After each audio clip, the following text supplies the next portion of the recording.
have an idea. Welcome to the world of internet startups. High risk, high reward. It's very new and it's very fresh. It really was very decadent. Two kids our age raised $100 million. Webvan raised $1 billion. Parties were getting glitzier and glitzier and splashier and splashier. There was more and more money being thrown into the parties. It's exponential. It's unheard of. It'll never happen again. Everyone was starting a internet company left and right. 50, 60 companies a day that got funded. Welcome to a world where three 24-year-olds can raise $1 million in just 3 months. Welcome to a world where the same 24-year-olds can lose $1 million in the next 3 months. Welcome to .com.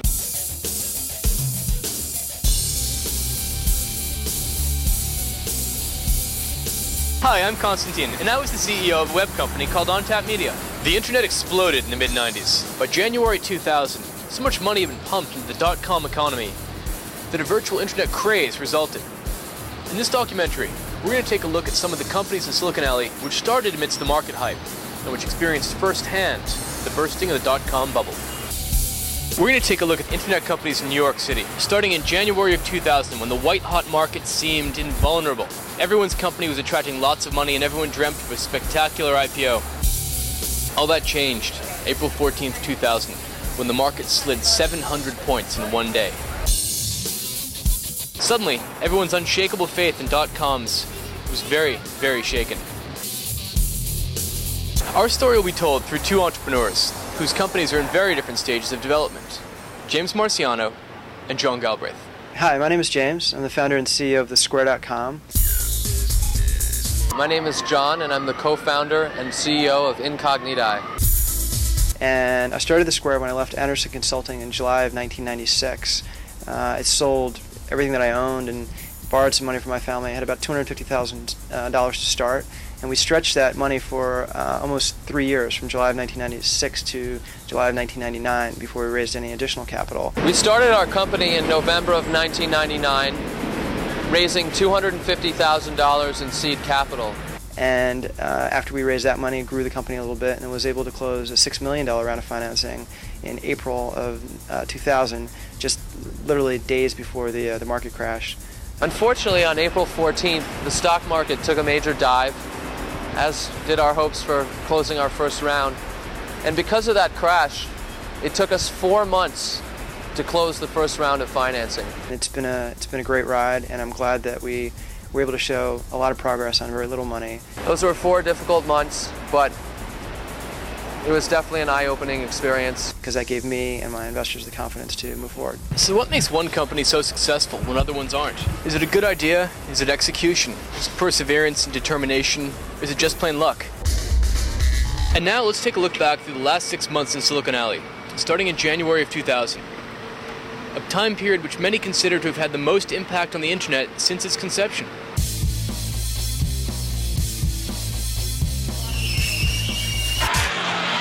All right, dude, let's go.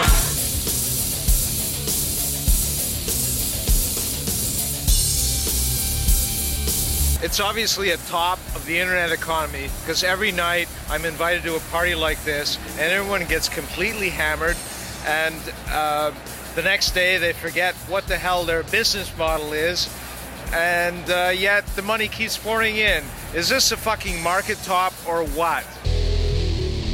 .com fever.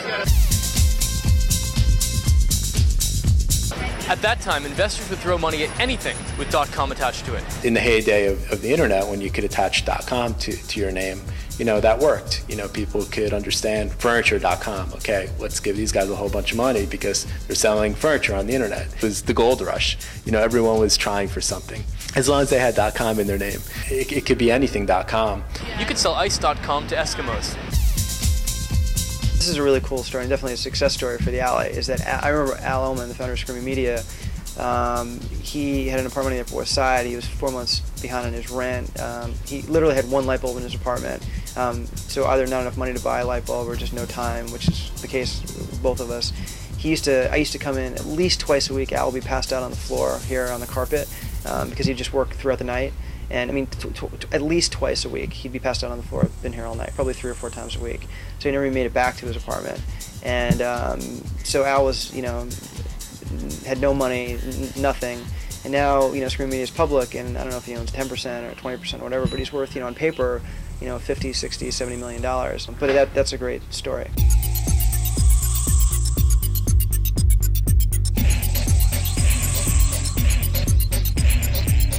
We figured, why not offer a service that protects people's privacy online, allows them to be completely anonymous, and keeps the personal information in their control.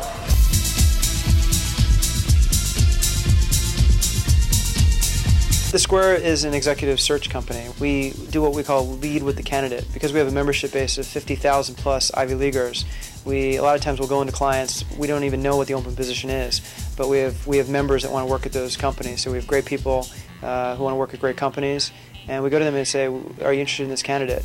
And that's how we get our business. We're essentially the talent agent for 50,000 plus Ivy Leaguers. It was meant originally as the intelligent alternative to AOL. That was the best way I could describe it. I was on AOL in '95, and I thought, wow, this is really amazing technology, but I have no idea who I'm talking to. And wouldn't it be cool if I could sort of network with people, ask questions of people, and have some sort of filter there? So I knew that they either that they sort of went to Harvard with me or went to at least some other top school. And we tried to, how do you create the intelligent alternative? How do you, we didn't know if you give IQ tests online or how you do that. So we thought about using the school system, the U.S. school system, as a proxy for that intelligence. We've got an idea, now we have to turn it into a real business. The problem is we've got nothing on paper. So first things first, first thing that goes on paper is your resignation notice to your employer. I've quit ToGo.com. I left my boring job in October and started to pursue my entrepreneurial dreams in November, co-founding Incogniti with Qilin Chang. I got together with my brother Ludovic to start a company called Weekends.com. Prior to that, I was working on Wall Street as an investment banker. We were meeting with a company that was working on a new idea. It was a very interesting sort of an idea that leveraged the growth of the web. And the people that were running this company were really young, but they had a good idea, and you could tell that they were really going to be successful. And just met with them and said, you know what, this is so great. I can't be on the other side of this table. I want to go on that side of the table. I want to be on the entrepreneur side. And it was at that point, that was the defining moment when I said, I've had it. Probably the most involved step any entrepreneur can make is just to up and quit. That's the first bit of commitment and probably the most important. I had left Anderson Consulting in July of '96, and because I wanted to start my own company, but I didn't know what I wanted to do. And I made a list of 23 possible companies that I could start. And I was turning 30. That morning I turned 30, and I was lying in bed, and my brother came in, and he said, it's like noon, what are you doing in bed? And I said, well, I'm not getting out of bed until I figure out what I'm going to do with the rest of my life. And I said, here are 23 companies I'm thinking of starting. So he handed it to him, and he took a look at it, and he was looking down. It was everything from creating a games company to doing a cigar shop to all sorts of crazy things. And he got to the end of the list, and he said, what about that idea you had a while ago for creating the intelligent alternative to AOL? It's not on here, the Ivy League network thing. I said, okay, that's it, I'll do that. The seed round is also called the friends and family round because these are often the people who are most likely to give you some money to turn this idea into an actual business. When NormalNet started, it had a seed money of around $10 million. And from there, we raised about another $8 million. So around $18 million was the original seed money. We raised our seed round of financing through ourselves. I invested in the company, my business partner Qilin invested in the company, and 3 of our friends invested in the company.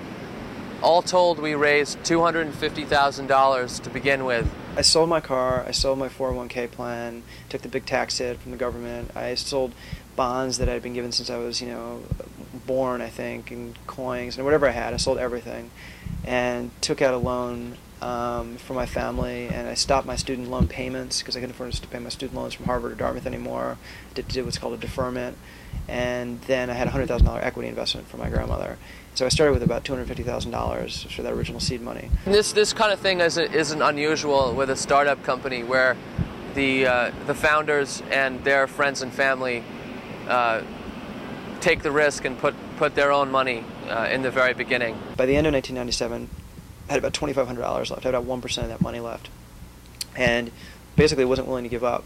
wanted to come up with sort of an idea that would work, that would get me through 1998. I said, Kevin, can you program the site for me? I think we'll call it referit.com. It was the idea for the first affiliate directory on the internet. And then in March of 1999, Alan Meckler called and said he wanted to buy Referit. And I said I know, because I knew it was a perfect fit for his business, internet.com. And selling to Alan was terrific because it was cash, and I could pay back my debt to my family, and I could pay back my school loans, and I could get an apartment. And it kept, the great thing about Alan was it was in the city, and the brand stood alone. I mean, there are all sorts of good reasons why the acquisition was the right thing at that time. And plus, I just really believed in the Square. That's all I ever wanted to do. When you achieve really important milestones like raising various rounds of financing or closing a great deal with a partner, you should celebrate, throw a party. You should feel good about what you've accomplished. And the very next step, once that check is open, is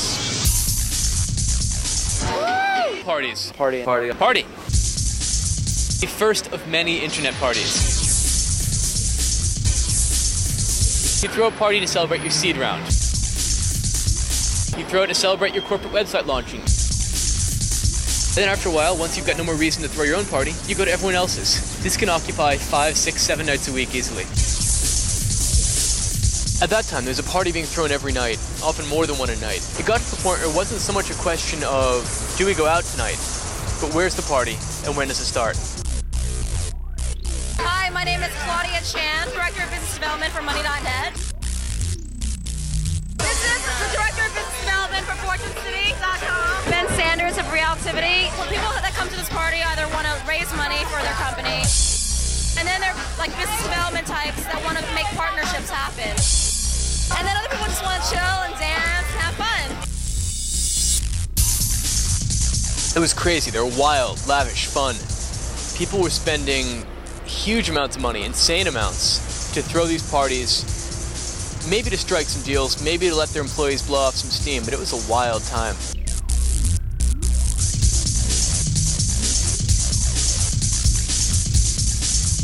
Under construction. You've got big yellow and black and white striped signs everywhere. You've got to wear a hard hat for the next 6 weeks. You're just building the company. We started off as a typical startup in a small apartment in Brooklyn, with 5 people and 2 cats that threw up all over the copier, and the CFO had to clean the copier from the cat vomit. When I came here, I remember we were in the basement of East 12th Street, and it was like I remember for the first probably month, I don't even think I had a desk. It was more like I was at someone's desk, and then I remember Joe Park would always come, like if I went to lunch, someone would be in my desk, and Joe Park a lot of times was there, like using the telephone or something. And then eventually I got like a rollaway cart that I worked on for a while, and I didn't even have a chair. It was like I'd like steal someone's chair, and if I got up, it would be stolen from me. So it was like, it was just crazy. We didn't have telephones. Some people did that were there for a long time, but I didn't have a telephone. I didn't get a telephone until I actually came into this building. And I mean, I was like, whoa, I finally made it. I have a telephone. It was like really exciting. And I had never worked in a place where, I didn't have a chair that was dedicated to me, and a desk that was mine, and a telephone. So it was like very unusual. I brought in my own computer, brought in the laptop, but then we had to buy 5 or 6 other computers, and we had to make a lot of purchases to scale the office up. We found a penthouse, and we actually live and work in the same location. So we had to come down here to meet with a broker, and we told her what we were looking for. We were looking for an office space, roughly 2,000 square feet. She had a few places that she wanted to show us, but she said, you know what, before I show you these spaces, why don't we just have fun and take a look at this amazing penthouse on the roof here? And basically, when we saw the place, my jaw just completely dropped to the floor. I just couldn't believe how awesome the space was. This here is our main office. You can see Chi Lin over there on the phone, looking over a contract. My desk is over in the corner.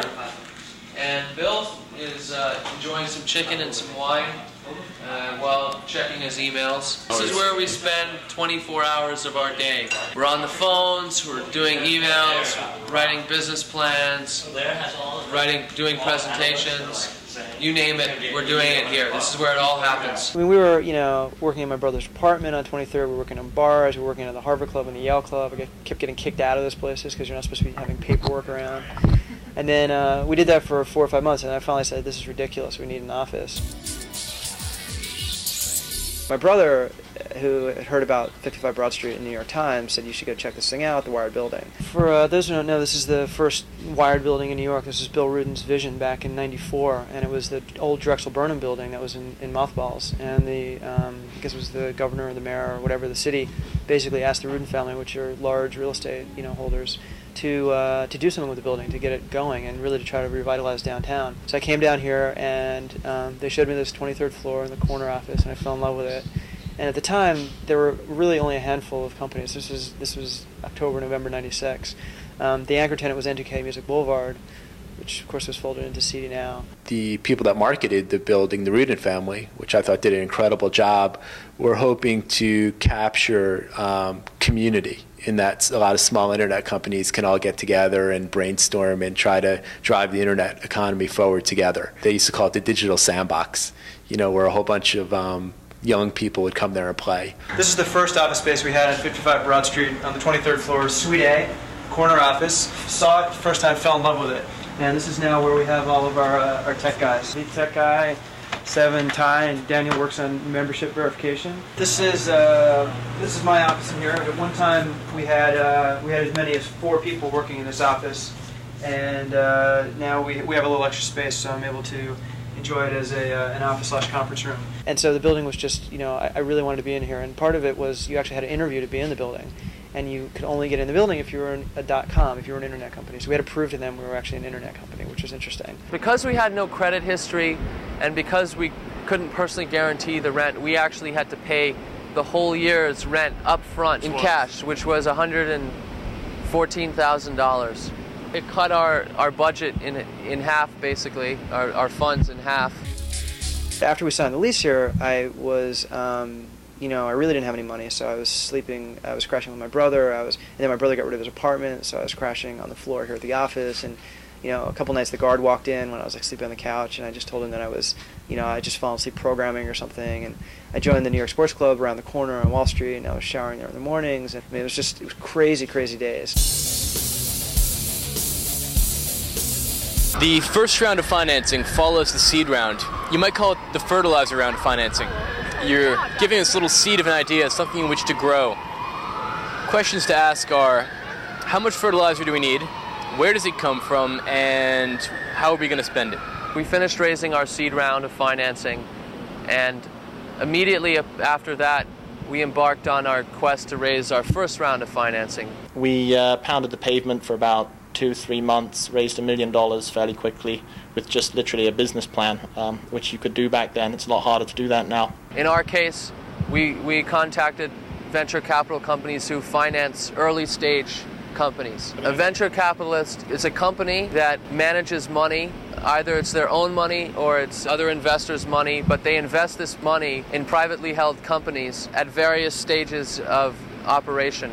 I personally put together a list of all of these VC contacts and just started making tons and tons and tons of phone calls and sending out lots and lots of emails. And as luck would have it, one of the cold calls that we made ended up turning into an investment. But it took 3 meetings in order to convince the venture capital firm that it was worth their time and money to invest in our company. In June of 1999, we secured our first angel investment. It was about $300,000 from 6 individuals, and that was followed in August of 1999 by an additional $200,000 investment from Ben Carocchio, who is a co-founder of Hot Jobs and also the CEO of OTech.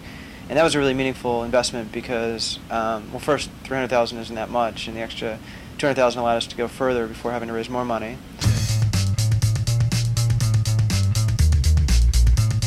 Managing growth or growing pains, it's a problem that we hope that we can all have. We started in 1996 by creating a community online for students and graduates of these 20 schools, and from that we haven't varied. What's been different is the way that we've decided to monetize this group has changed from being a jobs board where companies were posting for free and hoping to get where we hope to get advertising to actually being a transaction-oriented business. We located and rented some office space, hired up pretty quickly to a total of about 25 people at one point, including some people from Omega World Travel who we had a partnership with. Really, from that point on, it was full speed to launch the website. From early January, from like January 15th to March 15th, we went from 12 employees to 50 employees. When I started at Cosmo.com, there were 12 of us in a basement on East 12th Street, and now there are 10, 11 cities nationwide, and we are probably over 2,500. And now we're in a big office down on Wall Street with a couple hundred people. So and that was in a time span of about a year and a half.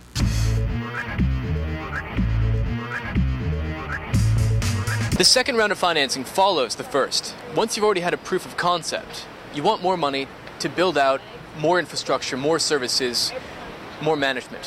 What it really means is that you're just asking for more money. We spent a lot of time thinking about what that round should look like and who we should get it from and what the pre-money valuation should be and how much we should raise and all that kind of stuff. And we essentially decided on there were sort of two really important things that we wanted to accomplish. One was we wanted to raise enough money so that if the markets turned south, we wouldn't have to go back to the markets. And the second thing was we wanted to raise money at a conservative enough valuation that if the markets turned south, we could still sell the company for a reasonable amount of money, and we wouldn't have to worry about a real big down round or sort of crunch down. We took the lowest valuation, pre-money valuation that we could stomach, and we said that we were going to raise $5 million. And we went through that process, and it took, as I think it always does, it took a while. The Square is the kind of company that requires a lot of vision to believe in it. And we called Synergy in here, got a meeting with them. We met for 20 minutes, and I just sort of popped the question, like, you're going to ask somebody to marry you. I just said, would you guys lead our round? And they said yes. And we had already raised about probably $2 million to that point, but we didn't have a lead investor, which is really important. Just before we closed, we were introduced to a company called Netstar, and we met with them on a Friday, and I had no intention of meeting with other investors. I had actually worn these really ratty blue jeans and these sneakers and this t-shirt, and we wound up going to their offices and just really got along with them well. There was good chemistry. So by that Monday, they wanted to, when we had told them there was only very little money left, there was probably only $250,000 left in the round, but they said they were only interested if they could put $1 million in. So we actually decided to increase the amount that we were going to raise from $5 million to $6 million, which meant that we had more dilution because we weren't going to change our pre-money valuation. But I always think it's better to sort of take a little bit more than a little bit less. Now, again, when you close in the second round of financing, the second party has to be thrown. This can usually consume up to maybe 5-10% of the total capital raised, depending on how extravagant your tastes are.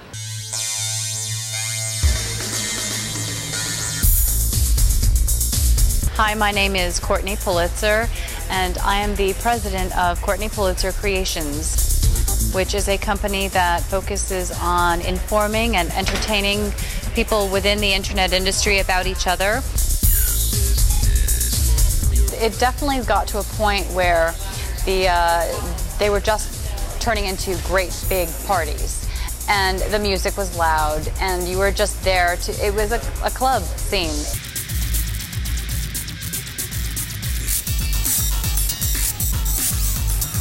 On road to the IPO. At this point, there are now people on payroll, marketing people, PR people. You can have the best product, but if you can't sell it, it's not worth shit. Well, my name is Edward Tsai. I'm one of the principals of Excite PR, a public relations firm for internet and technology companies, and we are focusing in the startup market in particular, helping startups get their feet wet in the publicity area. My name is Lauren Giglio. I'm the director of marketing at thesquare.com. I was actually hired in anticipation of us getting financing and really starting to build out a marketing team. So we hired this guy named Bill Holmberg as our director of marketing. Since January, I've been the director for marketing efforts at Incogniti, privacy company. And besides doing marketing, I'm doing so many other things, it's kind of overwhelming. I wouldn't even say a job title describes what I have one of 3 people are doing to get this thing off the ground. We had 4 Volkswagen Beetles that we used for marketing, and we had these big weekends.com magnets that we stuck onto the sides of the cars. And we drive these things around Manhattan. One of our early tactics was to go on the street and literally just grab people and ask them questions about privacy.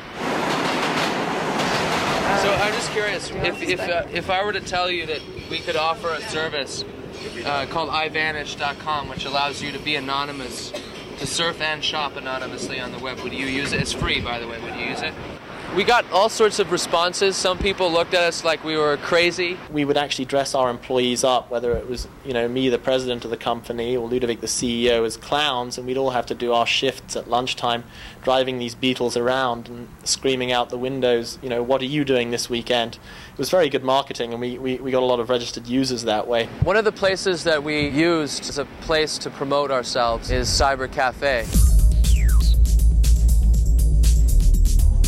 One of the things we do here is to promote websites that we like, so we put it on our homepage, links.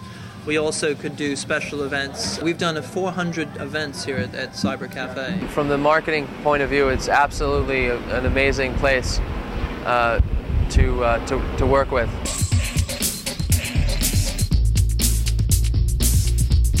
Schmoozing and boozing. We've got these networking parties that are just an orgy of business cards. When I started in this industry about July or June of last year, I was a serial networker. And it was my job as Director of Business Development to go out there and meet other people, whether or not, for whatever purpose it was for my company, was to build partnerships or to raise capital.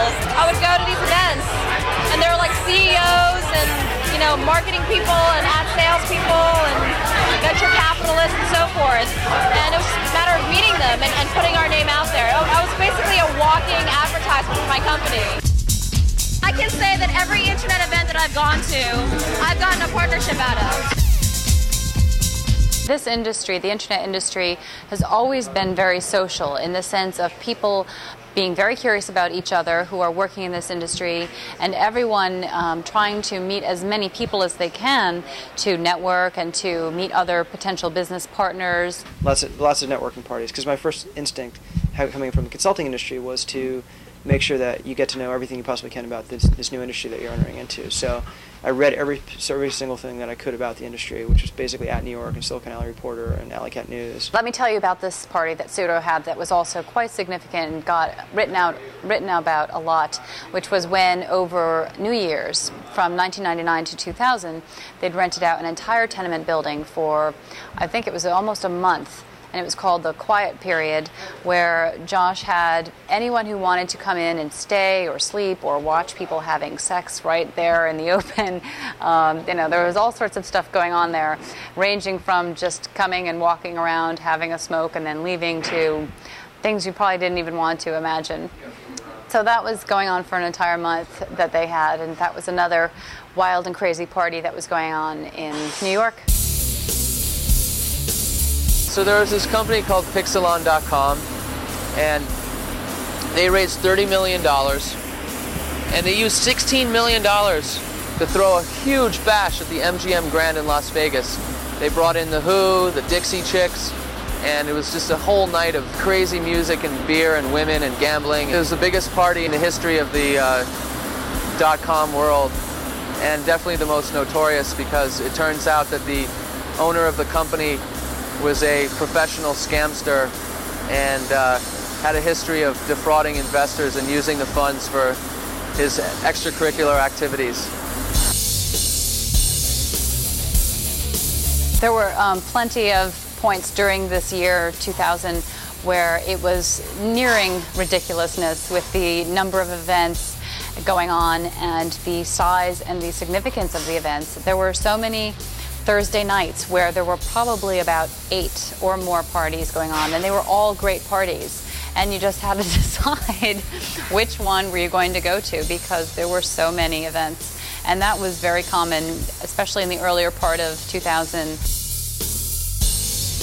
All right, this is a great problem to have.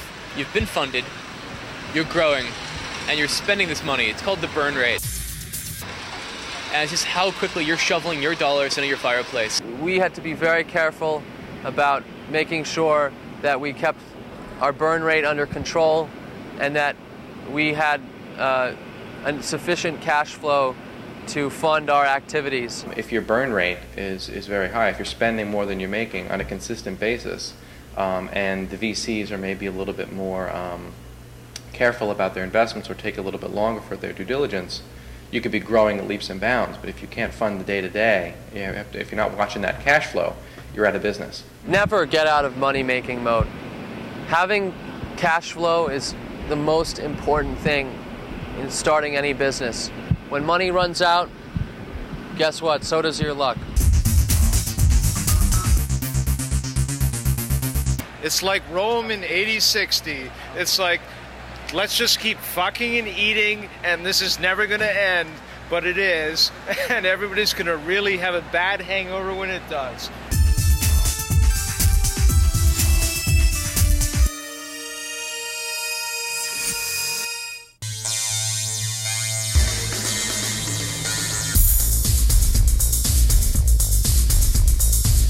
It was April 11th. That was the week the market really started going south. I said, we have to get this thing closed. I don't care what side notes we have to write or side agreements or whatever, we got to get this thing closed. And I went to bed that night not knowing which way the sort of winds were going to blow. And we wound up closing the money about noon the 12th, and then Friday was the 14th. It was one of these things where you're just like, that was close. Like we knew things were bad and we really wanted to push on getting it closed, but we had no idea that like Wednesday would turn into Thursday, which turned into Friday.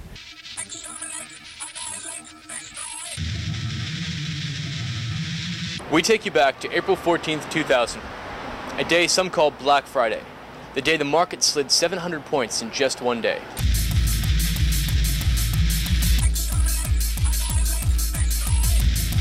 Public companies saw their valuations slashed. Private companies found it nearly impossible to raise money, and .com became a scarlet letter.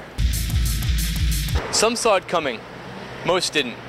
Regardless, nearly every company was affected, and in some cases, quite harshly.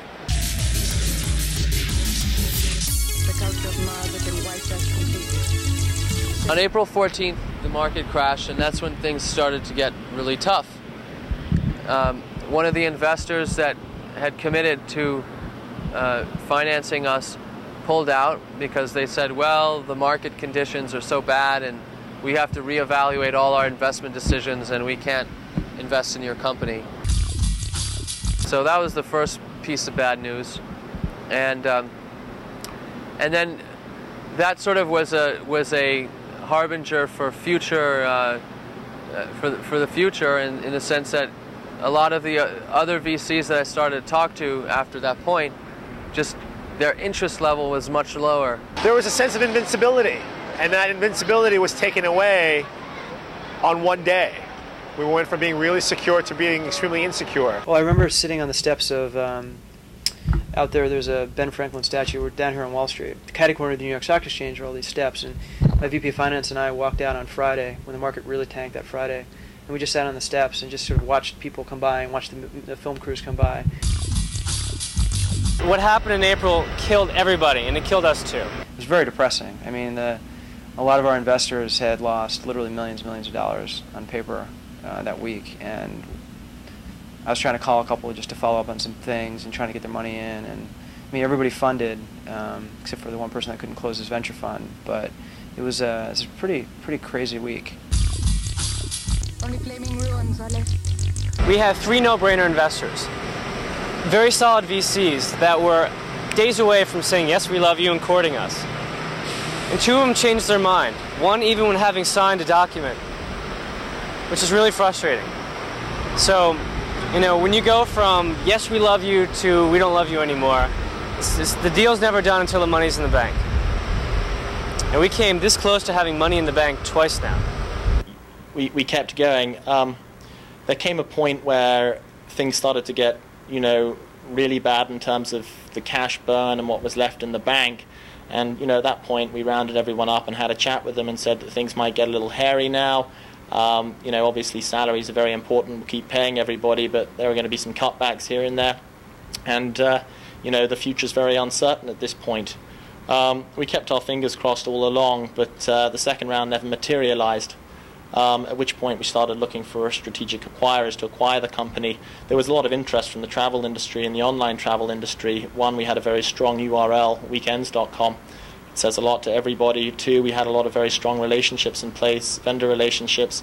Three, we had a website live that worked, and consumers were very excited about our website when we launched the first few months of being live. In the end, we sold the business to an incubator based in Pennsylvania with a funny name, beastoftheeast.net.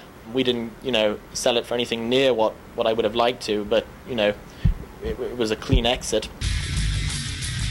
Because of a downturn in the private funding market, I guess we had to sell it at a lower price than we would have liked. We were not able to close our first round of financing when we thought we would be able to, and that was very difficult. We had a verbal commitment from a hedge fund to give us $200,000 and they backed out. Unfortunately, there's still great guys that are doing it for the love of the business, and they have a great idea, and they don't get funding because the market doesn't appreciate B2C at this point, and that's sad to see, because if they would have timed it differently, they would have made a killing, right? So that's the sad part. In June of 2000, we were told that New York offices were closing. It's definitely safe to say that they knew they weren't going to make any money, and that's why they stopped putting in money. But to even go beyond that, they wanted to cut their losses at $20 million, at $18 million. They didn't want to go any further in the hole. And so they put the brakes on fast. And it was a really difficult way of watching it kind of crumble, was because, you have to understand, a year ago I was building the space and I was watching the company being built. And the last, 8 weeks, 12 weeks, I've been watching it. I've been slowly dismantling what I put together a year ago today. Most of the failures get swept under the carpet, and we hear nothing more about them. And it's unfortunate because it gives a wrong sense to the whole internet economy. The occasional 22-year-olds hitting a home run with a Yahoo or an eBay, they're the exception, not the rule. There really aren't that many success stories. I mean, there's so many sort of stories of failure that you don't hear about, or stories of people sort of hanging on and surviving. Just 2 or 3 weeks ago, Issue and Barron's came out, suggested that a lot of companies right now, not too much unlike us, are losing cash, they're not getting sales in the door, they're failing. So always remember that 9 out of 10 of these things fail. It is a setback to have to wait this additional time, because in this business, time is critical, and unfortunately, because we couldn't get, because we didn't have the money in the bank, we were unable to build our product. As there was a greater and greater number of companies to choose from, they could be pickier, and so they decided to go with companies that actually had a really strong business model and that were going to eventually make money. And that's what happened. There's supply and demand. It's sink or swim. There's no floating involved here. So you've got alley companies that have gone public. Certainly DoubleClick has been a huge success. iVillage and The Globe, certainly less successful. People that were at one time worth $100 million that are now worth, $5 million. I mean, those are pretty drastic, riches to rags stories. We've talked to a lot of companies that are struggling, that are failing, or that have already failed, and entrepreneurs are really finding it difficult in this environment to keep on raising money or to keep employees. People are joking that B2B and B2C have taken on new meanings, back to banking and back to consulting. Entrepreneurs are very worried, and these are very dark days for the alley. At times like these, it's good to put things back in perspective and take a look back at the origins of the alley itself. My name is JJ Rosen, and I'm the CEO of Run Media. I'm Jeff Stewart. I'm the CEO and founder of Mimeo.com. These people, these entrepreneurs, were real pioneers, and their successes still stand as an inspiration to the Silicon Alley entrepreneurs of today. In 1995, I was the co-founder of a company called N2K, and we were based down at 55 Broad Street in Manhattan, and we were actually the first tenant in that building. And when we moved in there, no one really understood what the internet was all about from a venture point of view and a funding point of view. And our first fundraising meetings were really about convincing the potential investors about the merits of the internet, not even really concentrating on what it was that we did or what the business was. We created a database and a brand and an interface and a search engine all around allowing customers that like music to be able to search a tremendous archive. So we were able to round up some seed financing through Allen & Company, and they got us some great high-level investors, Mick Jagger and David Bowie and Paul Allen, and some of the people they manage the money for came in and invested in our company early on, which gave us a lot of credibility. In 1995, we started a company called Square Earth. Originally, we called it Multimedia Resource Group because at the time, we couldn't call it anything with the word web in it because people didn't know what the World Wide Web was. In 1995, when we started Square Earth, we actually didn't get any funding. We grew it organically by just pumping our profits back into the business. With time, that business grew, we were profitable, and we did a lot of internet consulting and implementation of large systems. In 1998, we merged that with a company called Proxicom, and the combined companies went public. Today, Proxicom is a multi-billion-dollar company. It's amazing when somebody gives you hundreds or millions of dollars because they believe in your story and they believe in you and they believe that you can make it happen, and you can create something valuable. In 1997, we were the first e-commerce company in New York to IPO. PaineWebber was our underwriter, and we raised a lot of money. And soon after that, we did our secondary and raised even more money. All told, we probably raised about $200 million. With this company, Vimeo.com, we moved much, much quicker and grew from about 5 people to over 105 people in less than a year. At that same time, we raised over $21 million from companies like Hewlett-Packard and Draper Fisher Jurgensen and Draper Fisher Gotham here in New York. When we sold the company to CD Now about a year ago, that was done at $20 a share. So, today, companies with those business models have gotten hit a lot more than that. But, it wasn't quite the peak. But the timing was pretty good for the N2K shareholders in retrospect. It's great, that's the real exciting and fascinating part of starting companies and growing them and, doing an exit and doing it all over again. I think that's really the amazing part. And now back to our heroes. It's just generally becoming much more difficult to raise money, and I think we got extremely lucky getting it under the wire, and now of course we're conserving that cash as much as possible. So we're treating that like gold. It was very difficult to raise the money. In fact, initially we had signed a term sheet for raising a $1 million round, but because of the market correction, we actually had to revise that number downward so that we could close our round to $700,000. It's interesting. One of the results of the crash was that a lot of our investors weren't making more investments. They had lost a lot of money on paper, or they would be in the process of raising a new fund, sort of a fund number 2 or fund number 3, and all that stuff stopped. So what that meant for us was a couple of things. One was, generally our investors started paying a lot more attention to us, which was great news because they were coming into my office saying, "Can we be helpful to you? Can we recommend candidates to you? We have portfolio companies over here that are going belly up. Do you want to buy their assets? Do you want to hire their employees?" And so it was really it was sort of in those conversations that one of our Series B investors came to us and said, you were the first internet investment we ever made. We had just closed our fund. Now all of a sudden the market's tanked. We have this money. We really like you guys. We believe in you guys. They'd come in and interviewed sort of the rest of the management team post sort of their investment, post the crash. They really thought we had our head on our shoulders the right way. And they said, "Can we invest more? If you ever had an opportunity to invest more money at the same price that we just put in at, 4 weeks ago, we'd love to do that." And as it turns out, there was one investor that couldn't fund his investment for $250,000. So we said, as it happens, we have this $250,000 slug of money if you'd like to put in. So they spent about a week thinking about it, and be careful what you ask for. And they invested the extra money, which was great because that put us to sort of an even $6 million.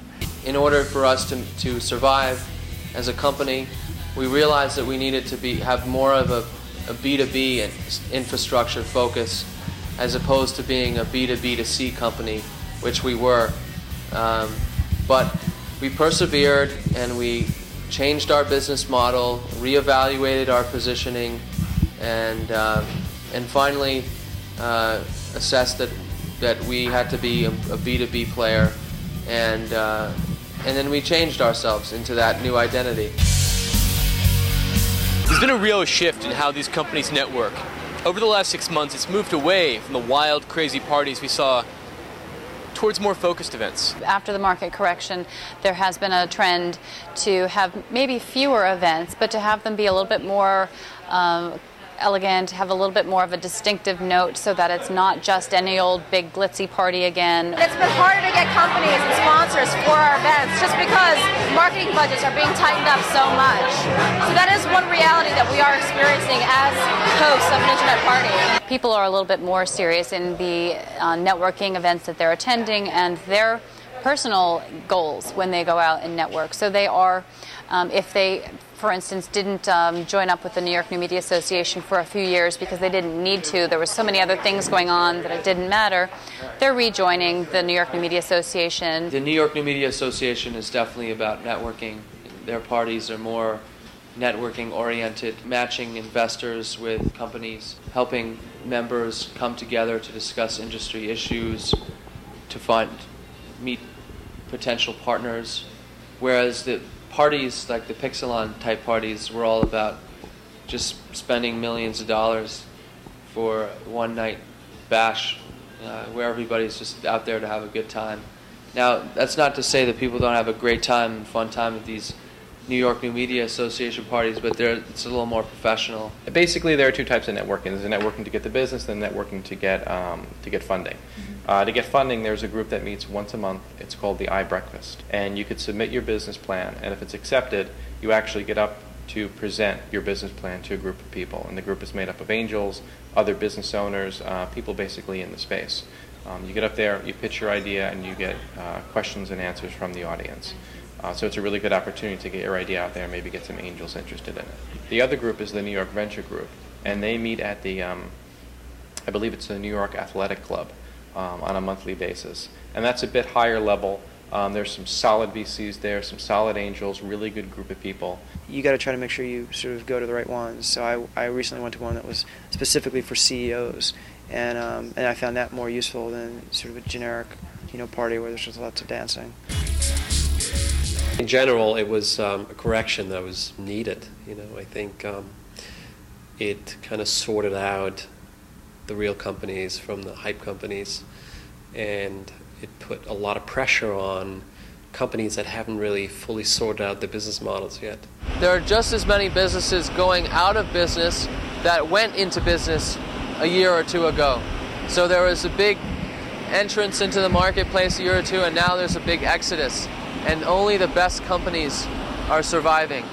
And the companies that want to build something now, like my company, need to be extremely focused and to remember that profitability should come sooner rather than later. There was a period where everything was like, well, I guess we're still in rapid growth, but I mean, it does seem like that rapid growth is sort of, it's not as rapid as it once was, where we were rolling out a spoke like every week, it seemed like, and product expansion all the time. I mean, now it seems like there's a little bit more thought going into things, whereas before I felt we were, it was just the excitement. We had to just move so quickly, and now it's not quite the same way. It's a little more organized, a little more corporate, as we've grown up. In September, we were ready to receive our wire transfer to close our first round of financing, and on the very day that we were supposed to receive the money, the partner at that firm decided that that his firm no longer wanted to invest in our company. So unfortunately, this process has been delayed even further, and that means that the time that our product launch has been delayed as well, and our plans of growing the company have been set back by who knows how long. But that was probably the most difficult day in our company because there had been such a build-up of such anticipation for this day when we would finally get our wire transfer, and we were all excited about being able to make some progress, develop our product, hire a team. But I guess our dreams were dashed on that day, and it was very difficult. It's not really so much about business models as it is really about business, good old plain business. And it's just a matter of sort of putting a better team together than the next guy has, putting a better, executing better than the next guy, maybe having deeper relationships than the next guy. But it's about really running a good business.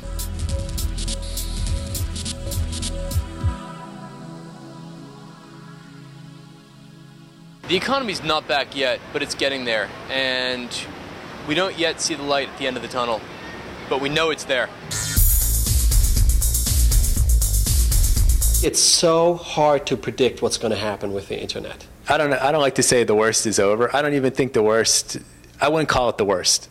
I think what we saw is a shift in investor sentiment. I'm not sure if we've seen the greatest hype days yet, or if they're still to come, or if we've seen the worst yet. And I think we're going to go into a time again where things get worse and the market corrects again, and I think that's just the nature of the beast. The future of Silicon Alley, despite the market correction, is a very healthy one. It's not going anywhere. It's becoming and will continue to be just another strong industry that New York is known for. To think that the internet revolution or that opportunities with the internet are over would be similar to thinking that the auto industry ended in 1950. People ask me now, are you rich, Will? I say, well, I'm wealthy in experience, and that's very, very, very true. If you want to grow an organization and do something exciting, it's an amazing experience. If you crash and burn and you're not around in 6 months, there's nothing more valuable than the time you've had running your own company. If it fails, it fails. I mean, all the things that I'm learning right now will help me to learn how to invest in other companies down the road. Despite all of the challenges we've faced and all the setbacks, like the financing setback, I still really believe in my company and my team. If we were to go out of business tomorrow, I could still say that I learned so much, probably more than I ever dreamed of. And it's almost like an education. It's almost like going to business school, except it's very hands-on and it's real. So I think about how hard it was just for me by myself, and I'm able to relate much better and sort of appreciate much better the sacrifices that my parents made to get their business up and running. And I think I've always said if for no other reason than that greater understanding and that greater appreciation, this would have been worth the ride. But definitely this has been, my real MBA. Spent 2 years at Dartmouth and didn't learn anything about business. And this has been, my real MBA. I've met incredibly great people. I've learned just a ton about everything, about relationships in particular, about managing people. And there's no way I wouldn't have done it, and there's no way I wouldn't do it again. I don't think, hopefully, maybe I won't have to, and maybe I'll have the choice of having to do it again or not doing it again, if this is as successful as I think it will be. But it's been a great ride. I'm glad I did this. I got into this industry rather than another, because I think it's been a lot of fun. What we've seen in this documentary is just the tip of the dot-com iceberg. The stories that we've seen represent a few out of the thousands of companies that have been affected by April's market correction. Whether or not these companies succeed or fail, these Alley entrepreneurs will continue to drive the internet economy and will keep on taking control of their own destinies.